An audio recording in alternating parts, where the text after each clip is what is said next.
ቆላ ቁስል ደራሲ ዳግም ተስፋይ ቆላ ቁስል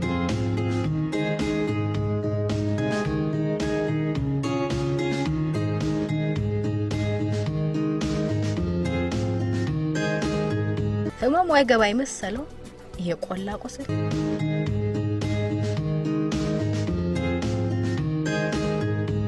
ቆላ ቁስል ታውቂያለሽ?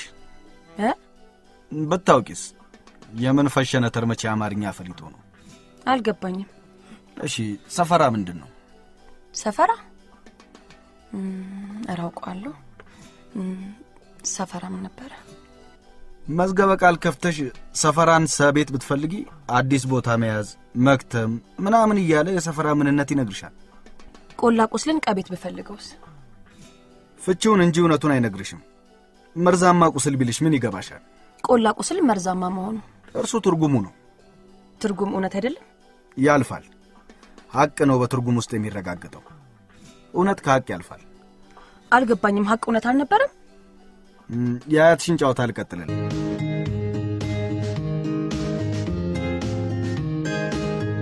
አቤት ሰው ልጅ አምሮ መባረኩ። ለምኑ? ሰርግን መፍጠሩ። አይ ሰው ምድር ጠቦት ሰማይ ደርሱ ሰማይ ጠቦት ሰማያት ይቃኛል።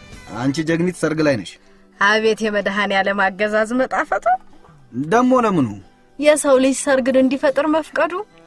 ለሳይንሱም ለሰርጉም ምስጋና ሲደርሰው ምን ነው የፊቱን አቋም ባየሁት። ምስጋና ነው። የመሻተ መከናውን እንጂ ልኬቱ የተደረገልህ አይነቱ አይደለም። እዚህ ድረስ ለሰርግ እንክት ያቻስም የተነስታብኝ ልቤ ስትርገበገበ የሰርጌን ቀን አስብባታለሁ። የታባቷ እርፍ ትኝት ትልልኛለች። መድኃኒቴ ቬሎ የትዝታ ነው። አስታውሳለሁ ሽማግሌ ላከልኝ ቀን የነበረኝ ኩራት ሀገር ይመራል። በሽማግሌ በኩል የሙሉነት እስትንፋስ አነፈሰብኝ። ሽምግልና ሙሉ ሰው ያረጋል። ያልቆጠርኩት እድሜን አስታወሰኝ። ያልኳልኩት ፊት የኳለብኝ። አቤት መባረክ። ያችን ቀን ባጭሮ ፍቹ እንዳትሄድ አስሪያት ሁሌ ብኖራት ሁሌ ባድርባት ሁሌ ብነቃባት እየተመኘሁ ሽማግሌዎቹ ቀን ቆርጠው ሄዱ። ቀኑ ቆጥሮ ደረሰ። ሰርጊ ሙሽርነት የደረሰ ለድግሱ እናቴ ላዋች አርፈፍ ብሎባት እንደ ከሚሴ ዳንሰኛ ያንገት ጌጥ ስትሽከረከር አባቴ ቂጡን ጥሎ ሲዋከብ ጎረቤቶቼ ሲያረግዱ ለኔ መሆኑ አጠራጠረኝ። ከዛ ቀድሞ እኔን ማቃት ቀኑን ከናቷ ጎን በርበሬ ስትቀነጥሱላ ለሊቱን ቀንዱ ያጋዘን የመሰለ ሰይጣን እሳት እየደፋ ሲያንገበግባት ህልምምታይ ወዝ ወርዳ ስትመለስ መንገድ ያገኘችውን ያዝ ጉብል አቀበቷን አዋጣኝ ብላው ሲረዳት አባቷ ስላየ ቤቷ ስትገባ ጠብቆ በከዘራ ቁርጭምጭሚቷን የሚያስጨንቃት ጎረቤት እስቲ አንዳፍታህላ ዋቅጭኝ ይያለ የመዳፍ ቆዳዋ ኩርንችት የሚመታ አለት የሆነባትን ከርታታ ነው። እና አንቀን የሰዎቹን ለኔ እንዲያመሆን ሳይ ከሰው በለጠው ከችግር የበለጠው ዓለምን በለጥኳት። ደሞ አስተማሪ ነው። ጨዋታው አንጀት የሚያሰኩር አጭር አስተማሪ እና ያን ጊዜ አስተማሪ ያገባው ያለችን ሴትና ብትላት ግልምጫ ጉንጭህን ይቀደዋል። ዘንድሮ የበጀው ላንቺ ነው እንግዲህ የልጅ ጀርባ ያሹ መጽደቅ ነው ነበር የሚባል። እሺ ደሞ ስፖርት እንዳይመስል አማርኛ አስተማሪ ነው። ውዳሴው መንፈቅ ያሽኮረመማል። ድግሱ የተደረገበት አዳራሽ ውስጥ ከሰው ከፍ ብለን እኔና እሱ እንደ ቅዱስና ቅዱሳን ተቀመጥንበት። ከዚህ በኋላ ጠጅ መጠጣትን እንጂ ለምን አንገትሽን ማየቱ ያሰክረኛል። ረፍ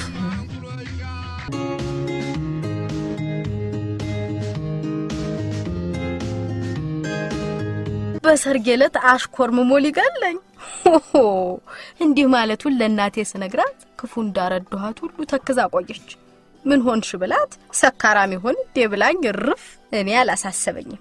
እንዲህ ለማረግ ያበቃኝ ሰካራም ከሆነ ወንዶች ሁሉ በሰከሩና ሴት እህቶቼን እንደኔ ከማጀት ባርነት ነፃ ባወጣቸው ብያሰብኩ።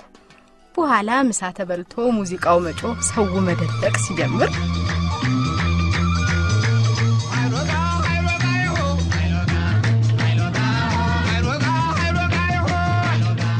ተነሽ እንጨፍር። አረኔ ምን ነው? አልችልበትም። ማን የተመረቀበት አለ? በይ ተነሽ። ፍራለሁ። ይሄ ሁሉ ደዘደዝ በዚህ ጎሪጥ አንገቱ ዋንጫ ሲለቀልቅ ያላፈረበትን አንቺ በብርሌሽ ልታፍሪ ነው?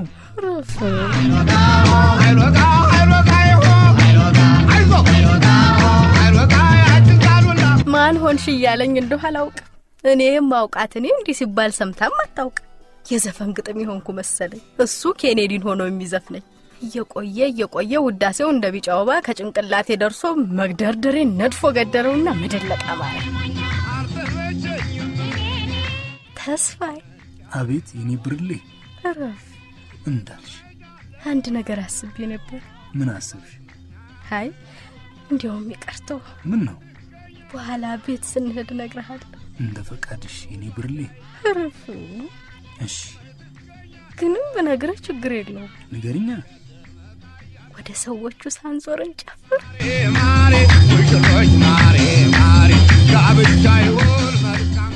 ውዳሴ መጋረጃ ነው።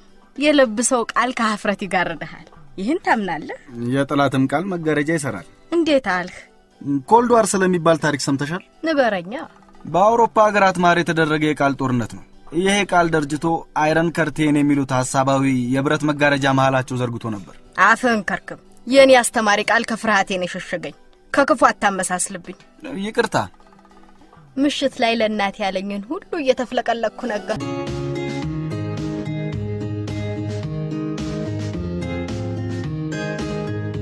ደና ፋሻ ከንፋሽ ነው ዋክሽ። አንገትሽ ብርሌ ነው የሚመስል ነገርሽኝ። እሱ መጀመሪያ ያለኝ ነው። ቀጥሎም እኮ ያንኑ ነው ያለሽ። ደጋግሞ ነው ያለኝ። እና ደጋግመሽ ልትነግሪኝ ነው? ያለኝ ልንገርሽ። እሺ ንገሪኝ። አንገትሽ ብርሌ ነው ከሱ ውጭ። ተይ እንደው ምን አስለፈለሽ? ጥሩ ባልቴት ነው የገጠመሽ። ምን አደረገሽ? ምን ያደርገኛል እንደው እና ለምን ትሰድቢዋለሽ? ኧረ ነው እና ባልቴት ሙከስ ነው። ባልቴትማ ጥሩ ባልቴት ነው። ተይ ሙች ምን አደረገ? ልብሽን ደህና አድርጎ ከኮረሪማውም ከበሶ በላውም ሳያሳንስ አንጥሮታል። ታዲያ ይሄ ባልቴት ሙያ አይደለም? ልብ እንደ ቅቤ ማንጠር። አባባንችን አላነጠሩ? እሱን ተይው። ይሄ ልጉም ከረፋፍ ምላሱ ሸጦ ነው ያገባኝ። አላነጠረሽማ። ዳራግሏማ መሽቀራልኝ። ያንቺ ባልቴት ከወዲሁ መጀመሩ አስደንቆኝ እንጂ ለብር አምባሩ ምን ሊያደርግሽ ነው? ነው ነገሩ። አስተማሪም አይደል? እነሱ ያልገባቸው። አዎ አራስከኝ ቦላዴት። ምን አልኩ? ምኑን ታውቂዋለሽ? አፍሽ እንደ ባዳ ሳያስፈቅድሽ እያወራ። አረኔ ምንም ማለት። እስቲ ያዝልቅልሽ ሃሚ። አንቺ ባረገኝ አቦ ቀናሽ። አራ ያለም ያርግልሽ። ሌላም እኮ ብሎኛል። አሁን ትዝ ያለኝ። ምን አለሽ? ይሄ ሁሉ ደዘደዝ በዚህ ቆሪጥ አንገቱ ዋንጫ ሲለቀልቅ አንቺ በብርልሽ ልታፍሪ አለኝ። ማን አባቱ ነው ደዘደዝ? ይሄ ኩርንችታናሽ? አረሱ እናንተን ማለቱ አይደለም ነገሩን እንጂ እንኳን አለ እኔ ታባታችን። እንዴት ደህና አድርጎ ባርኮሻል። ይወለደችው ትባረክ። እናንተ ማለት የሰዎችን አልሰደበንም። የውዳሴው ባለቤት አንቺ፣ እኛ አጫፋሪዎች ነን። ቢገባቸውማ ባል ሁሉ ይሄን ባደረገ። ሚስት ጎኗ ባለባል ውዳሴ ካልኮራች ቅዱሳን መጥተው ብራና ይቀቡላል።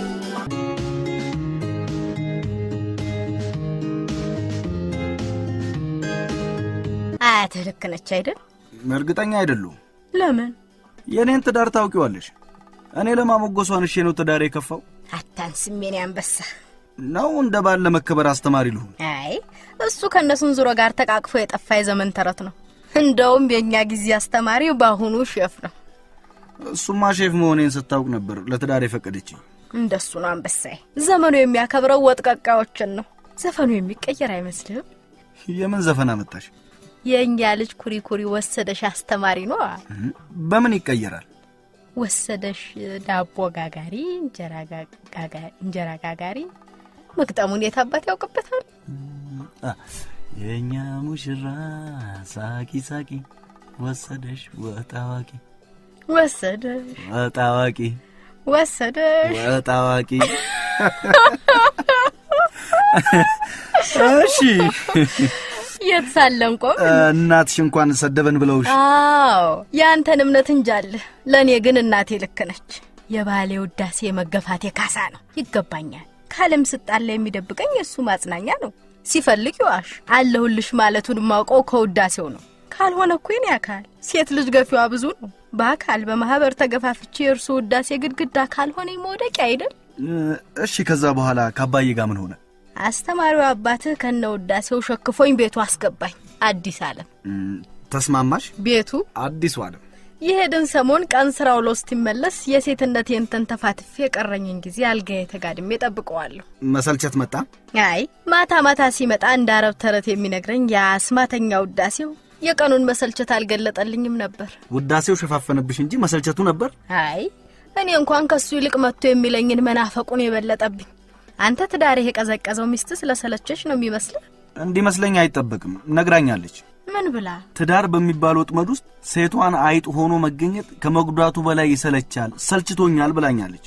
ለምን የሰለቸች ይመስልሃል? በየቤቱ ያለ የትዳርተኞች ታሪክ ሁሉ ጊዜው ሲደርስ የሚገለጥ የመሰልቸት ምዕራፍ አለው። የኔ ከዚህ ሰፊ ምህዳር መሃል አንዱ ነው። አይደንቅም? የተሳካላቸው ባለ ትዳሮች እኮ አሉ። ከመቶ ሁለቱ ስለሆኑ ተአማኒነታቸው ለአርአያነት አይጋብዝም።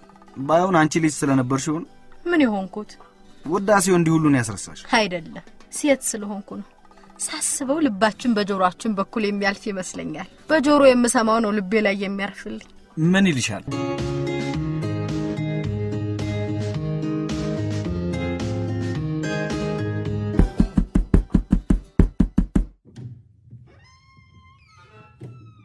ብርሌ ደህና መሽ። ጠፍቼብሽ ዋልኩ አይደለም? ስራ አይደል? ነይ እስቲ ልሳምሽ። ነይ። አባትሽ መቼም ግቢው አሪታ አይተክልም። ኧረ ይተክላል። ፈልክ። ሞኝ ነው አባቴ። አንቺን እቅፍ አድርጎ ማሽተት ጠፍቶት ሳር ይኮተኩታል። እናትሽ ስም አውቀውለታል። ባልቴት ማለቷ? ኧረ አፋሻ ከንፋሹ ደህና እያፈሰ ሲያከንፈኝ ታየህ አይደለም? አባቴ እንዲጀግና ነበር ግን አልገባ ያለኝ ውዳሴ ብቻውን ትዳር ያቆማል እንዴ? ለመጣለህ አይደል? ቆየሻ። የአባት ውዳሴና ማቆላመጡ ጊዜያዊ ውል መሆኑ አልተገለጠልኝም ነበር። በተጋባን 5 ወር ከ2 ሳምንቱ የሚያስተምርበት ትምህርት ቤት ደሞዝ ጭማሪ ተደርጎ ምሽቱን ከስራ አጋሮቹ ጋር ደግሶ ሲጠጡ አምሽተው በ8 ሰዓት መጣ።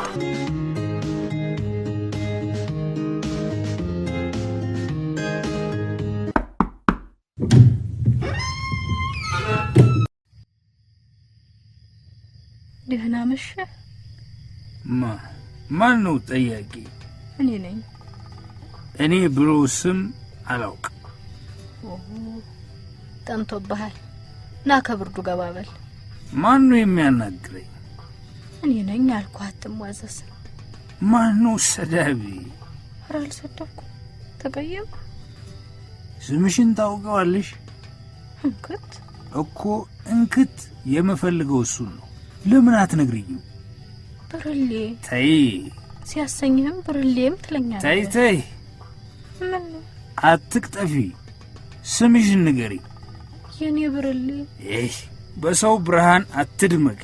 ስም ካለሽ ስምሽን ንገሪ። ና ገብተህ ተኛ። ካምሮህ አይደለ? ስምሽን ንገሪኝ። ነገርኩህ እኮ ብርሌ። ማነህ ቢሉህ እኔ ነኝ ከማትልበት ቦታ አጥቁ። እኔ ነኝ ማልኩህ እኮ። ቀበሌ ሄደሽ ማነሽ ቢሉሽ ማነኝ ነው የምትዩ? አበበች። ጎሽ አበበች። አበበች ማን? ተካ። አበበች ተካ። ጎበዝ። ስምሽን ሲጠይቁሽ አበበች ተካ። አበቃ። በሌለ ማንነት የሰው ጭንብል ማጥለቅ ምንድን ነው? ደግሞ አበበች ደራራ ቢሆንልሽ ጥሩ ነበር። በሉ እንጂ በሉ እንጂ በሉ እንጂ። ያ ቀጥሎ ምንድን ነው? እንጃ። በሉ እንጂ በሉ እንጂ በሉ እንጂ ልቤን ይዛው ሄደች ከደጅ የፍቅር ሌባ ናት የመውደድ። በሉ እንጂ በሉ እንጂ በይ እንጂ። ቀጥሎ ምንድን ነው? የፍቅር ሌባ ናት የመውደድ ሌባ ናት ሌባ ናት። በሉ እንጂ። አወቅሻት? አይ ብርሌ ሸጋው። አታውቂያትም? አንቺን ላገባሽ አፍሮዬን ሳላቸው ድሮ አማራ ሳይንት ለመምህርነት ሄጄ ነበር። ብርሌ ሸጋው የ8ኛ ክፍል ተማሪ ነች። መጀመሪያ ቀን ክፍል ገብቼ ስም ስጠራ ብርሌ ብሎ ደግሞ ስም ምን የሚሉት ነው ብያቸው ተማሪ ሁሉ በሳቅ ሲንፎሎፎል አንዲት በጧፍ ሰፈፍ ያሟሿት ብርሌ መሰለሽ ልጅ አንገቷን ስትሰብር አየኋት። ለመጸጸት ጊዜ አልፈጀብኝ። የመጀመሪያ ኃጢአቴ እሱ ይመስለኛል። አብሬያት አንገቴን ሰበርኩ። ስመለስ አፍቅሬያታለሁ። ረፍ ሙች አፍቅሬያታለሁ። የሰው ችኩልነት አይምሰልሽ። አንዳጅ መለኮት ቢሆን እንኳን መምህሩ በዛች ቅጽበት ብርሌን ማፍቀሩ አይቀርም ነበር። በሀፍረት የተቀቀለ ፊቷ ልብ ይራገጣል። በየመሃል አጮልቃ ካየችሽማ መታፈንሽ ነው። እዳሪ መሬት ላይ ሲዘንብበት ለመተንፈስ እንደሚከብድ እንደዛ አይነት ታደርግብሻለች። እንደምንም የእውር ድንብሬን የዕለቱን ትምህርት ጨርሼ ስወጣ ብርሌ አንዴ ነይ ብያት ወጣሁ። ተከትላኝ መጣች። ከሰዶምና ገሞራ ምር የምሸሽ ሎጥን የሆንኩ ይመስል ወደ ኋላ ዞሬ ባይ የጨው አምድነት እርግማን ያለብኝ እስኪመስለኝ ፈራሁ። ዞርም ሳልል ሄዱ። ትከተለኛለች። ሄዱ። ትከተለኛለች። ብትመለስ ተመኘ። ግን አስተማሪ ጠርቷት እንዴት ትመለስ? የሞት ሞቴን ቆምኩ። የምርኮ ትእዛዝ ይመስል በአሳር ዞር። ደህና ነሽ? እግዚአብሔር ይመስገን መምህር። አይ አሁን ክፍል ውስጥ ስላሉን ነፃ ሆነሽ አውሪ። አመሰግናለሁ መምህር ብላኝ አረፈችው። ምን አለፋሽ ትህትናዋ ሊያግባባን አልቻለም። ቆንጆ ስም ነው ያለሽ ስላት ቀድሞ በጓደኞቹ ያሳኩባትን የሚያክል አፈረች። ትዝ ብሏት ያኮረፈች መስሎኝ ቅድም እንደዛ ማለቴ ስምሽ ስለደነቀኝ ነበር። ጓደኞችሽ ስላልገባችሁ ነው የሳቁት። ለማንኛውም ይቅርታ። አኩርፈሻል? እረኔ መምህር ታዲያ መኝኛ ስምሽ ቆንጆ ነው ስልሽ ወላዲትን ታንጀቴ ነው። እንደገና ያ ልብ የሚራገጥ አፋራም ፊቷን ከፈገግታ ጋር አመጣችሁ። ቆይታ ግን ይደነገጠች ይመስለኛል። ምናልባት አስተማሪ እንዲህ ሲል ሰምታ አታውቅ ይሆናል። በዚህ መጨነቋ ከቀጠለች ፈርጣ ወይ ፈንድታ የምትሞት ስለመሰለኝ ወደ ክፍሏ አሰናብቻት በሆነ አንዳች ምትሃት ደግሞ ታቅፊያት ወደ መምህራን ማረፊያ ቀን ነው። ወደ ቤቴም ስሄድ አላወረድኳት። ታቅፊያት አምሽቼ ታቅፊያት ነቅ እንደ ታቀፈች ቀረች። በማግስቱ አስተምሬ ስወጣ ብርሌ አንዴ ነይ አልኳት። ተከተለች። እንደገና ሎጥ ሆንኩ። ምርኮ ላይ ነኝና መዞር አቃተኝ። ከትናንት የባሰ ሎጥነት። ብዙር ከአምድነት እርግማኑ የከፋ በእሳት የምቃጠል ያህል ፈራው። ዞርም ሳልል ስሄድ ስትከተለኝ መምህራን ማዘውተሪያ ደረስ። ነገሩ ቢጠባት አቤት መምህር ብላ አስቆመች። ነይ ሻይ ጠጥተሽ ትመለሻለሽ። ኧረ እኔ መምህር ግድ የለም አትፍሪ። ቁርስ በልተሻል? አዎ መምህር ትምህርት ያመልጠኛል። ልመለስ? ተመለሽ። ቁርስ ካልበላሽ እንድትበይ ነበር። ተመለሽ። አንድ ቃል ሳይወጣት በራ ራቀች። ባልደረቦቼ አፋቸውን እስኪያሽሟጥጡ ቆሜ እናት ለበኩር ልጇ እንደምታደርገው አይነት በአይኔ ሸኘኋት። ለማንም ግድ አልነበረኝ። አሁንም የለኝ። በሚቀጥሉት ቀናት አስተምሬ ስወጣ ብርሌ አንዴ ነይ ማለቴን ልምድ አደረግኩት። ብርሌ አንዴ ነይ፣ ብርሌ ነይ እስቲ። ታዲያ አንድ ቀን የመምህራን ስብሰባ ኖሮኝ መምህራኑ እስኪሰበሰቡ ጥቂት ላስተምር ብዬ ሳይታወቀኝ ሰዓቱ ረፍዶ እየተጣደፍኩ ስወጣ ተማሪዎቹ ብርሌ አንዴ ሂጂ ሲሉ ሰማሁ። ሀፍረት እንደ ጋቢ ተከናነበኝ። ወደዛ ክፍል ላለመሄድ ቁርጠት አንገላታኝ ብዬ የ3 ቀን ረፍት ተፈቀደልኝ። አይገርምሽም የምኞት ነገር? የምርም 3ቱን ቀን ቁርጠት ሲያንፈራጥጠኝ ከረም። እቤቴ ተኝቶ እሷን መናፈቁ የቁርጠት ሁሉ ታላቅ ሊቀ ቁርጠት ሆነብኝ። 2ኛውና 3ኛውን ቀን ከአስተማሪ ክብሬ ወርጄ ከትምህርት በመውጫ ሰዓታቸው እየመሸኩ በርቀት አጣጣምኳት። እንደ አነጋገሯ ሁሉ አረማመዷም ትህትና እንዳለበት ያኔን የተረዳሁት። እግሯን እያነሳች ስታስቀምጠው ብታያት ረኔ መምህር የምትል ትመስላለች። አይዞሽ አትፍሪ ማለት አሰኝቶኝ ነበር። በኋላ አንዷን የረፍት ቀን እንዴት ላግባባትና ላቀርባት እንደምችል እቅድ ስነድፍ አድሬ ሲነጋ ወደ ትምህርት ቤት ሄድኩ።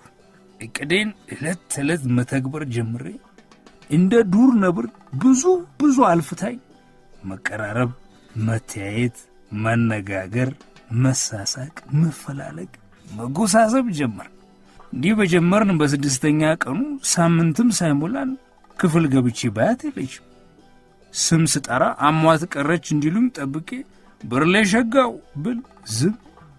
በማግስቱም ባይ የለችም። ቆይቶ ክፍል ውስጥ በርከት ያሉ ልጆች መቅረታቸውን ልብ አልኩ።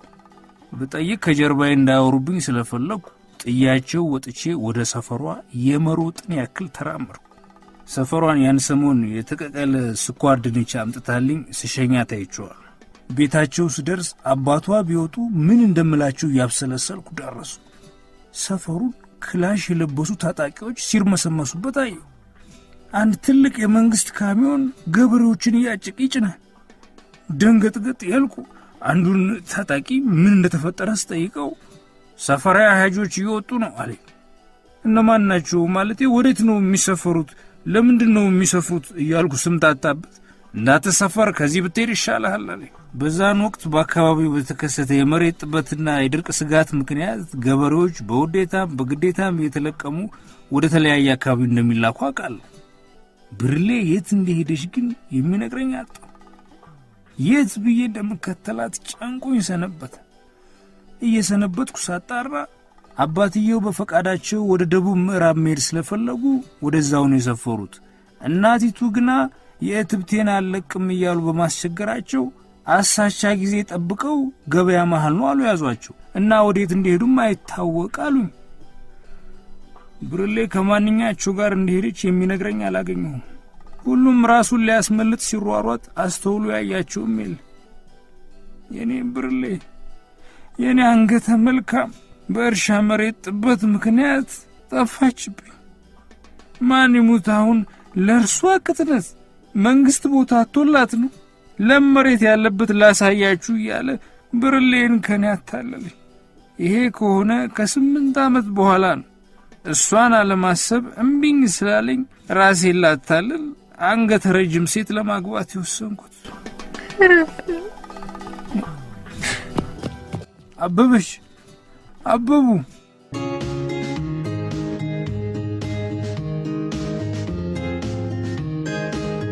ከባድ ነው ነው። ከዛም በላይ ነው። ስካሩ ሲለቆ ምን አለሽ? ለሳምንት እናቴ ቤት ሄጄ ነበር። 7ቱንም ቀንና ሌት አለቀስኩ። የሚገርምህ ግን እያለቀስኩ በየመሃሉ ለማን እንደማለቅስ ሲምታታብኝ ነበር። መታለል ያናዶኝ አልቅሻል። ከዛ በላይ ልቤን የሰበረው ግን የብርሌ ሸጋው ጠፍቶ መቅረት መሰለኝ። ለሷ ማስረሻ በኔ መቀለዱን ባልወድለትም ቆስሉ በልክ ነው ያቆሰለኝ። ህመሙ ገብቶኛል። ካስረዳኝ በላይ ያማል። እንደውም የመቻል አቅሙ አስደነቀኝ። ሳምንት ሰንብቼ ወደ ቤቱ ስመለስ ኦና የኖረ ቤት ክርፋት አፈነኝ። አባት ብርሌን አፍራሲያት እንደሚያፍነው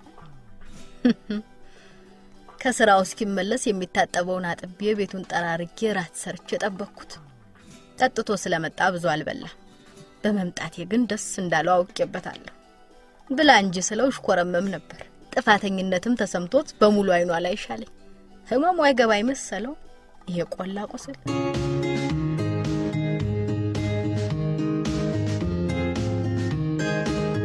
ምን አይነት አረመኔ ነው? ማን? ተስፋ የምትለው ሰውዬ ነው። አያትሽ እኮ ነው። አረ እንደዚህ አይነት አያት በአፍንጫ ይውጣ።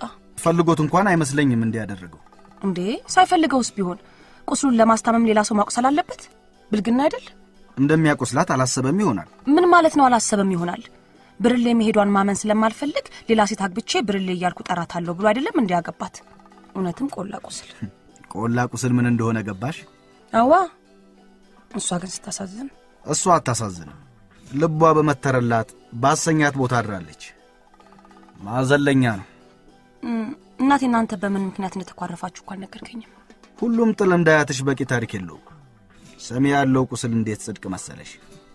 ቁስሎ ጽድቅ ደግሞ ምንኛ ነው? ቢጠይቁሽ የማታስረጂው ችግር ከቁስል አይብስም። ከእናትሽ ጋር ያለን ጸብ እንዲህ አይነት ነው። ለአያቴ ነገርካት? ግን እሷ መሰልቸት ስለጀመረች ነው ትዳራችን የፈረሰው ብለህ ነበር። ትዳር ድሮ መልካም ስለመሆኑ እርግጠኛ ባልሆንም አሁን ላይ ካጣቸው ባህሪዎቹ አንዱ አለመወንጀል ነው። እናያትሽ የትዳር አጋራቸው የፈለገ ቢከፋ ከቤት አልፈው ገመና አይበቱም፣ ወንጀላም አያውቁም። ሄደ ቢባል ሆዳቸው ነገር እየበላ ይሄ የውጭ አልጋ የቤት ቀጋ ብለው ቢተርቱበት ነው። ሊወነጅላት አልፈልግም እያልከኝ ነው? እንደዛም ስልሽ ሊወነጅላት እኮ ነው። እንግዲህ መሆን የምትችለው ያለህበት ዘመን እንደፈቀደልህ ነው። ውስጥ ከሌለ ከየት ታመጣዋለህ? ሰለቸው ያለችኝ እኮ እሷ ነች። ግን ደግሞ እንደ ባልነቴ ከኔ ባህሪ በነበራት ህይወት እንዳትሰለች ማድረግ ኃላፊነት ነበረብኝ። ግራም ማርክ ቀኝ መጨረሻው ጠብ ነው። የአያቴ ቆላ ቁስል ወንድ አያቴ፣ ያንተ ቆላ ቁስል እናቴ። የኔስ ማን ይሆን?